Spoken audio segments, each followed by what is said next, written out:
Whenever a flip-top battle ends with a close result, fans often watch the judges' explanations to understand why they voted for a particular MC.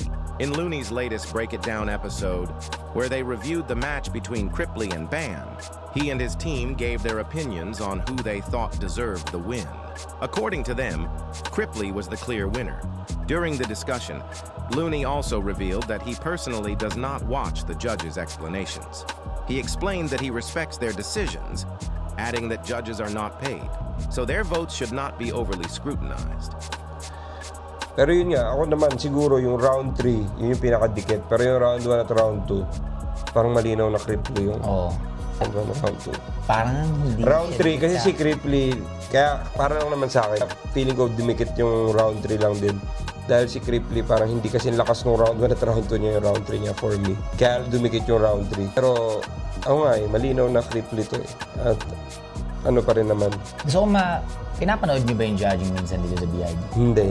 Hindi ko pinapanood kasi ayoko rin baka mag-contra tayo sa sabihin ng respect na lang. Respeto sa ng judges, tsaka hindi naman nila gusto. Alam ko yung feeling ng nag-judge ka tapos parang feeling ng iba. Mas magaling sila mag-judge. Yan eh, hindi naman, unang-una, hindi naman bayad yung mga judges dyan, hindi naman so hindi mo sila pwedeng tingnan critically. Although, yun yung importante na, yun yung funny part dun sa battle rap eh. Napaka-importante niya, pero hindi ko alam ng sure. So, hindi ko pa nakikita ng bayad yung mga judges. Siguro sa sunugan. Yun, nagawa namin dati yun, bayad yung mga judges. Para, alam mo yun, may konting accountability na bayad ka eh, di ba? Seryosohin mo yung gagawin mo. So dito kasi hindi ko alam eh. Hindi ako makapagsalita for everyone.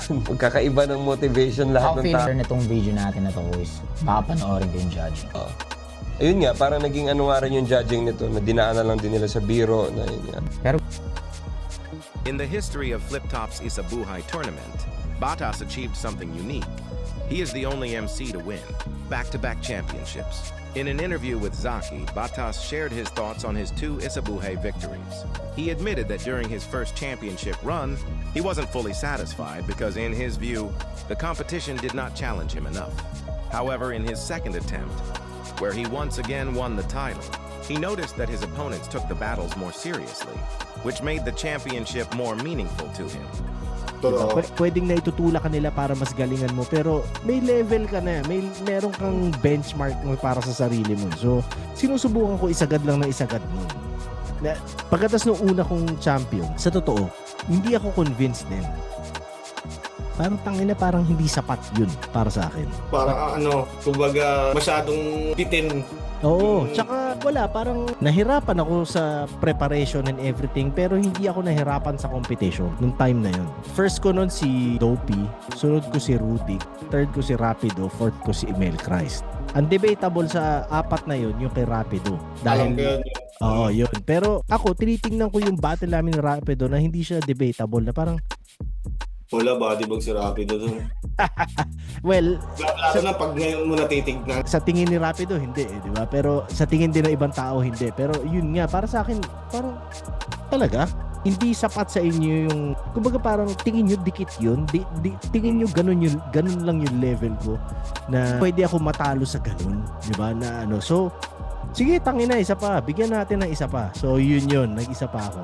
Tapos, yung sumunod ko, syempre, mas seryoso yung mga MC para sukatin ko sarili ko. Pero, tangina, mainit talaga ako noon, Chong. Kayang-kaya ko yun. Kumbaga, nasa ganun ang utak ko noon. So, in every battle, fans always set high expectations for Looney because of his undeniable skill. Many believe he has what it takes to defeat any opponent. In a recent Facebook Live session by Lanzetta, together with EJ Power, they discussed the most talented battle MCs in Flip Top. Looney was naturally included in the list. According to both of them, since Looney first stepped on the battle rap stage, he has never once been considered an underdog against his opponents. Next na tayo, wala eh. So top 10 na tayo, top 10 hero tayo ba? Looney. No doubt, kada sa tao. Hindi ko siya nakita na underdog. Never ko pa siya nakita na underdog. Na under? Underdog. Walang battle na. Oh, wala. Grabe, no? Tangina. Ganyan siya kalakas ng ina. Tapos, Unang event pa lang ng flip-top. Main event na ako. Ang ina. yo pa lang niya, naghihiyawan na yung tao. Pag narinig mo na yung sa wakas! Yan. Halo ka na. Sa wakas na nga eh. Presensya, skill, ano pa ba? Ng achievements, originator, ng lahat. Tapos matagal na siyang nasa eksena bago pa magka-eksena. Tama, oh. Kaya nga sinabi niya yung di ba, walang flip. Dapat sunugan kung wala kayo. Noon na panood. Ang ina number 1, men. Sige, number 1 yan.